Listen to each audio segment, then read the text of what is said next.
Okay, good afternoon. Good afternoon. Thank you for taking the time out of your day, Father Con, to be with us here today. You're welcome. So, would you like to just tell us a little bit about yourself, Father Con? Okay. Well, I come from a little village in North Cork called C.S.S.R. And there are two churches in that parish. There's C.S.S.R. and Boherbui. So I'm from the C.S.S.R. side of the parish. And it's just 5 miles from the Kerry border, from where the Black Water rises, near Ballydesmond. And it's really about midway between Mallow and Killarney. Mallow on the Cork side and Killarney on the Kerry side. So I'm the youngest of 7. So some people say I'm a bit spoiled, but Is it true? I can't judge. I'm surviving anyhow. The youngest of 7, 4 brothers and 3 sisters. And my 3 sisters, they're still alive, God bless them. And my 3 brothers, they have died actually. 2 of them died in America. They're buried one of them in Boston and the other in San Francisco. And my other brother then, the eldest, he died at home in C.S.S.R. I have many nephews and nieces. I have about 6 in America and over 20 here in Ireland. So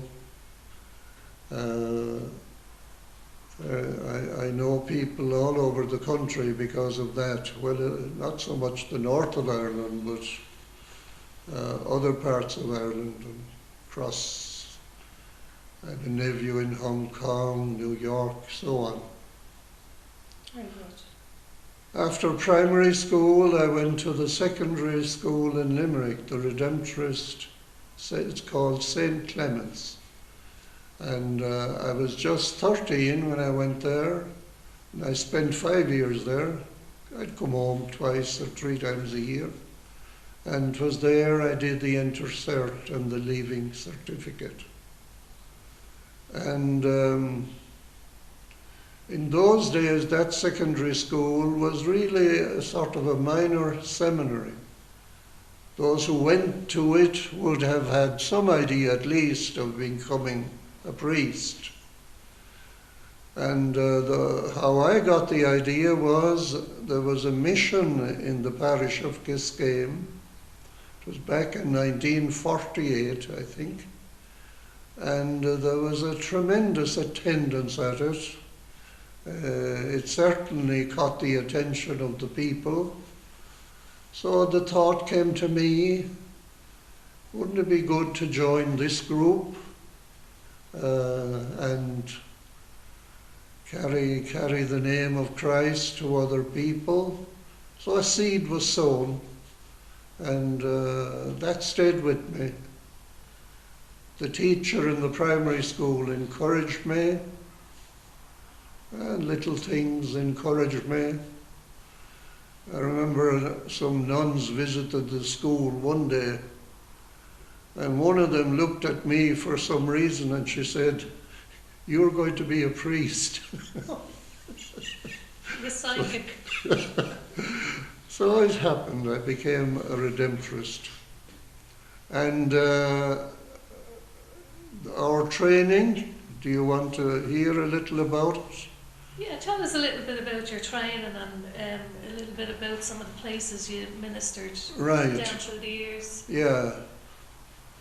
The first year of training, I was 18 at the time, from 18 to 19 after the leaving certificate. It was really a time of testing. You were enclosed in in this house for a year. You could go out and play football or walk around, but you couldn't visit the neighbouring towns unless you had to go to a dentist or something. You were enclosed within that monastery. We spent a year there, learning more about prayer. The man called the novice master, he was our superior. And I suppose he was trying to size us up and wondering, will this fellow be okay? Will we hold on to him, or are there any warning signs there?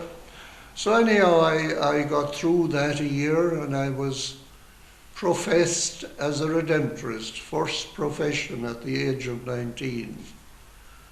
We took the 3 vows that are called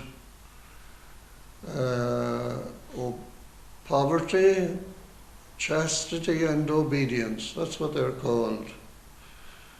Poverty meant that really everything you had was from a common fund, and everything you got, you put it back into a common fund.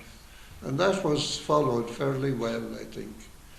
Didn't mean we were living poorly, not really, but we were fairly frugal life, it wasn't. It was fine, it was okay. Chastity, that would have been that we wouldn't get married, that we'd make a decision to have Christ directly as the centre of our lives. Now, a married person can have Christ directly too as the centre of their lives, but naturally they'll have other things as well, their husband or wife or their children, their work, whereas we would be more free just to preach the gospel. That was the idea. And then obedience, well, in a group you have to have leaders, it has to be organized. So obedience meant doing what the superiors saw as good for the group in the present, in the future. So after that I spent 7 years in Galway, a place called Clonwira, Galway, near Merview, studying philosophy, theology, scripture, and so on. And that was good. It was good 7 years. We had good teachers. There was one difficulty that made things a bit harder, was that all the textbooks were in Latin, church Latin. So you studied philosophy from a Latin. So first of all, you had to translate the Latin, and then to get your head around what does metaphysics mean, or what does this or that mean. That was a difficulty, really. And it changed later. After our time, all that changed. And they began to use texts in English or lecture notes or whatever. But it was good. We had 100 people there at one time, great number. And many of them very talented. So there were plays produced and operas and games. There were some. I liked Gaelic football. We used to play on this college team. Handball. There was plenty of activity like that. We didn't play hurling because I think there was somebody injured once playing hurling, and it was considered too dangerous. If you didn't know how to play it, you could end up without an eye, soul of war, and less soul of war. Then I was ordained, which was marvellous, in Ireland then. It was a great privilege, really. And when I went home, I remember there were the road up to our house, the little road up, the Boreen as we used to call it. It was all flags and bunting and bonfire lighting, which was brilliant. brilliant, yes. A little danger in it maybe that you think you're very important, that you're a great guy. There was that slight danger there, but however, we forgot it quickly, grateful for it. But then I was appointed to Brazil with several of my colleagues, 3 or 4 of them. And we had just started a mission in Brazil, in the center of Brazil, poor area of Brazil. And that was a tremendous experience. First of all, just the size of the country. Brazil is about, I'd say, 4,000 miles from north to south and from east to west. So the journeys in Ireland are so small compared to what. And a lot of the journeys there, during most of my time, were by bus. So many of the journeys would be at night. The bus would drive the whole night long, because to be cooler. During the day, the sun would be belting down on you and be very warm. Early on to travel by plane was cheap, actually. Sometimes we did journeys by plane that were very reasonable. And even though there weren't good airports, the pilots were fantastic. They'd bring down the planes on these highways on these roads that hadn't proper tarmac at them. They were just sandy road and a small plane. They had very few accidents. They were very, very good pilots. Just as the bus drivers too, generally they were excellent. Because when we went out, a whole lot of the roads were not asphalted. Early on, I was sent to a place called Paraíso do Norte, Paradise of the North. And there was no law and order in Paradise of the North because it was just beginning. And 'twas a village on the side of the federal highway that linked Brasilia to the mouth of the Amazon, to a place called Belém, at the mouth of the Amazon. This little town, as many others, grew up. And sometimes it was called Paraíso da Morte, Paradise of Death. Instead of being Paradise of the North, it was Paradise of Death.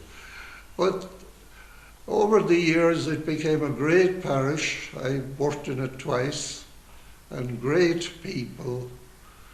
But some of those journeys, very often we traveled maybe in a bus, traveled sometime in a truck driver. We'd give them a few bob and they'd give us a lift. And sometimes maybe even in the back of the truck. There was no room in the front. So it was, well, we were young. We'd be in our mid-20s or late 20s, and we were able for it then. Learning the language, of course, was most important. And gradually you would get confidence. Gradually you would begin to say, the people understand me now.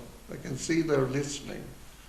But early on, it would be hit and miss. And you might mix up a word. There's a word in Portuguese for carrot, a carrot. It's cenoura, C-E-N-O-U-R-A. And the word for a lady in Portuguese is senhora, S-E-N-H-O-R-A. So we'd often mix up words like that. Sometimes we might do it deliberately just to get them laughing.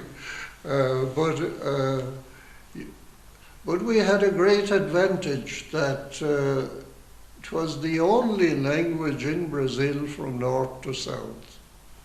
Millions, over 100 million people, I suppose, spoke the language in Brazil. And there are some Indian dialects that have survived with a small group of people. But the language on television, radio, from north to south is Portuguese, or the Brazilian language. And that was a great advantage. It was much easier for us in that sense, we'll say, than for Father Stan Mellett, who went to India, where they'd have dozens and dozens of languages spoken by millions and millions of people.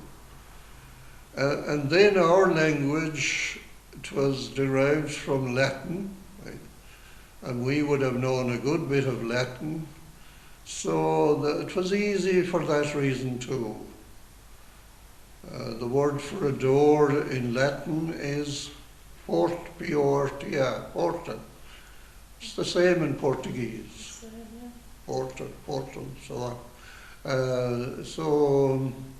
But to get it spot on, to speak it as they speak it, the same accent and tone and in your voice, easy. They always know you're a foreigner, or as they say, a gringo. He's a gringo, a gringo. But you can reach a stage where you forget worrying about it. You talk it. And if you know the right phrases, to pick the phrases that they are familiar with, and simple. Sometimes I'd say the people probably found our Portuguese more simple than somebody who would have been maybe educated in secondary school at third level in Brazil. Their Portuguese might be more developed than ours. So we'd no problem in that area.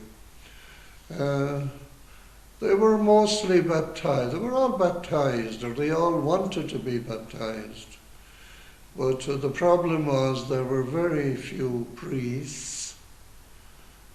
There were huge parishes.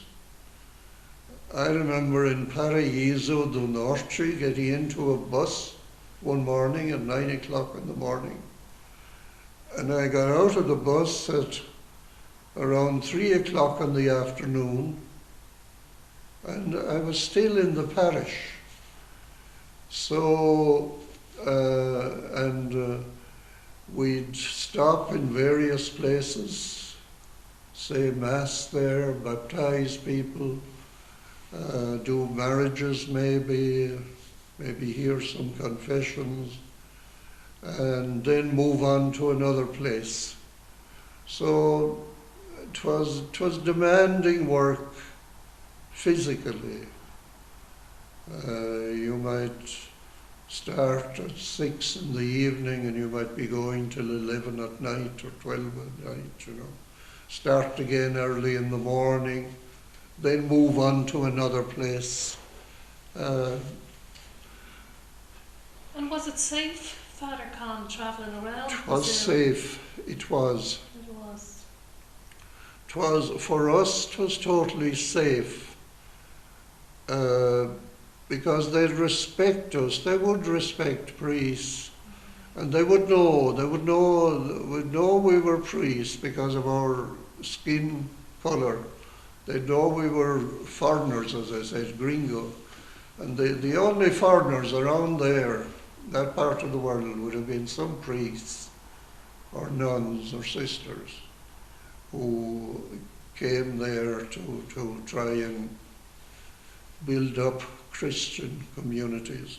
So you'd be quite safe. The house I was in was never robbed. Although one of my colleagues, he did wake up one night and there was somebody in the room and he gave a shout and the fellow ran.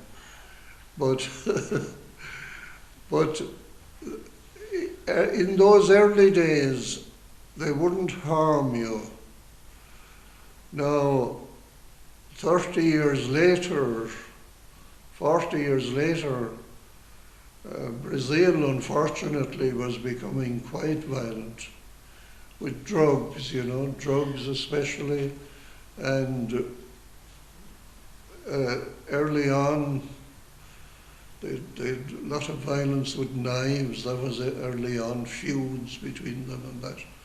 But then, as time went by, there were a lot of shootings and that. It became more violent. But early on, no, we were safe. We were safe. And how long did you spend there in Brazil? Well, I spent 30 years altogether. I spent from 1964 to 71. Then I came home to Ireland. My father was sick, and they kindly allowed me to go to Ireland.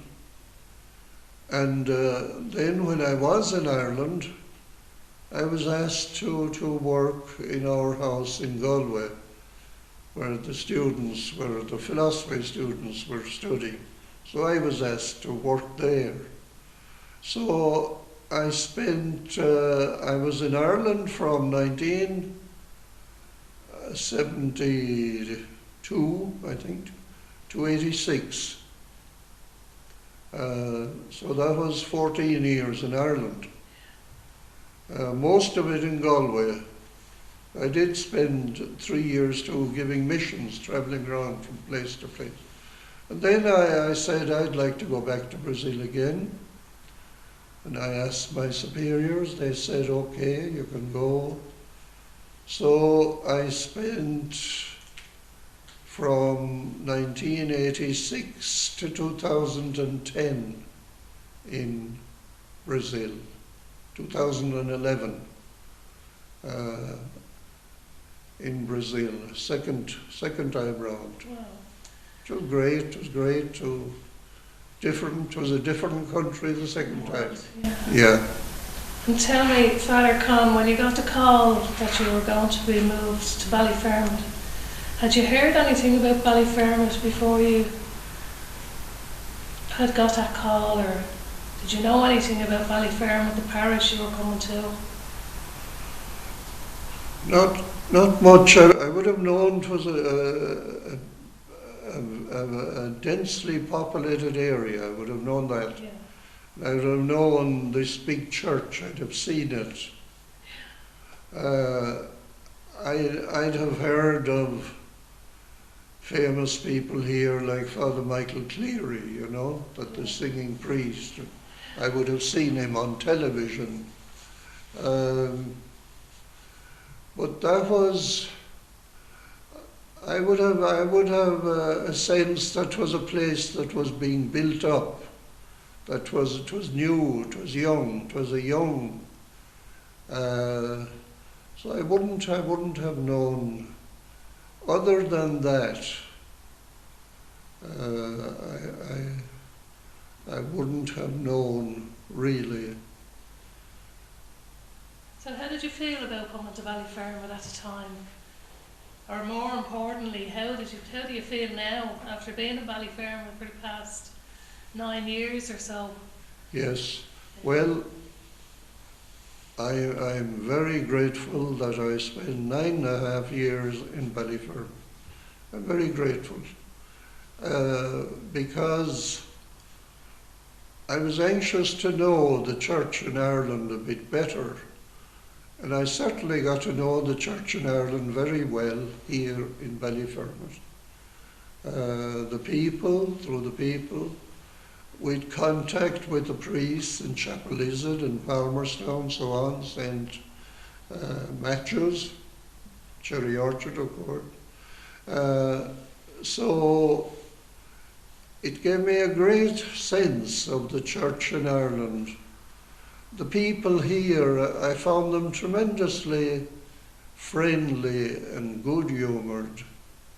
They liked a joke, which is great. It helps. There's enough sadness in the world, so yes. You're grateful when you meet people. And they see hope where priests, we Redemptorists, we're used to big crowds. We, in our missions, you'd have crowded churches and all that.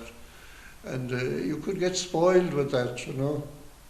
And you could think maybe I should be always like that, or that'll happen automatically. But I learned from the people here to value the small things too. For instance, at the morning mass here every day before the COVID, we'd have about 50 people. That's a very good attendance at a weekday mass. It'd be even more perhaps. And the ordinary people taught me to appreciate any sign of faith that you come across. And on Sunday, the 3 masses, I think a great thing about the masses here at the weekend is you can see that the people are participating because they want to. The readings are well done, the singing, the folk group in great choir, they're a marvellous help. But that the people come because they want to come. Now, you would wish, why aren't there more people? There are so many houses out there. But then on Christmas Eve or Easter, you have big crowds again. Funerals, the people here, they have great respect for those who have passed on. And before the COVID restrictions, we often had 600-700 people there in the church.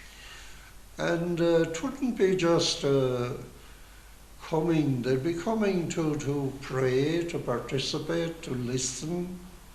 I think that's significant. So I'm at ease with leaving here because I think we're at a stage in the church in Ireland where young leaders are needed, be they men or women. I noticed that the new Archbishop, the Bishop-elect, I noticed he mentioned women deacons, that maybe that's a possibility, but whatever about that, I would feel that the church today needs young leaders because it takes tremendous energy to evangelize people who will say perhaps don't know very much, even the basics that we all learned in catechism. We might have criticized it, but we learned a lot of things, you know, and they stood to us, they helped us. Whereas today, I think a lot of people don't have a basic knowledge of Christianity, about Jesus and so on. And to have the energy to get through to them, to communicate with them, to do it in a new way, it's not easy. So for that reason, I'm happy to move on, you know. I've done what I could. I'd like to have done more, but at least I'd have marvellous memories of the sick people I used to visit every first Friday. Marvellous people. That's a great, great memory that I have. And going down to say Mass down below on Sarsfield Road once a week. Matt Dodd, is it? Matt Dodd was the bus driver down there. He'd sing the Mass, I used to say down there, Matt would usually sing at it, you know, which was great. I have great memories of that. And great memory of the Redemptorist community that we were. There were 3 of us here, Richard and Stan and myself.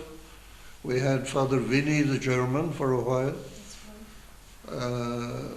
Now Father Adrian came in with his gifts, and he has done marvellous work in the Mass online, which is quite popular, reasonably. We get a lot of messages come in. That's great. But I'm happy that I'll be down in Limerick. There's a big church there too. I don't think the demands on me would be, I won't be asked to do funerals, for instance, or baptisms. I love doing baptisms. I often did them over there in the church. Found it good, because you could talk personally to people. That was a great thing about it. But I'm at ease now about moving on, and grateful, very grateful, that Ballyfermot is no longer just a name on a map. I can think of the Landon Road, or Deasy's Road, or Fanu Road, so on. Think of the people I knew on these roads, and think of the folk group and the choir and all the rest of it. It's great, great. So you have fond memories. Fond memories, exactly. And you're happy to be moving closer to home. Well, there's In the West. Well, that's true. I mean, although I'm glad I got to know Dublin a bit better, but driving Limerick to Cork or to Mill Street direction is much easier than driving from Ballyfermot to, The town. from Ballyfermot, get on the motorway and head for Mitchelstown and head across. It's much easier, all right. I'm nearer home, yeah. You're nearer home. Well, Father Con, on behalf of the Ballyfermot Heritage Group and all the people of Ballyfermot, we'd like to thank you for your kindness and your gentleness when you've been out in the community, as you say, going visiting people in their homes. Yeah. And you'll always be remembered. Thank you indeed. You'll always be in our thoughts and prayers, and we do wish you very well. Great. On your next journey. Thank you. Thank you very much indeed. Oh, those are lovely words. And thank you both for taking the trouble to do this. Thank you both. Not at all. Right.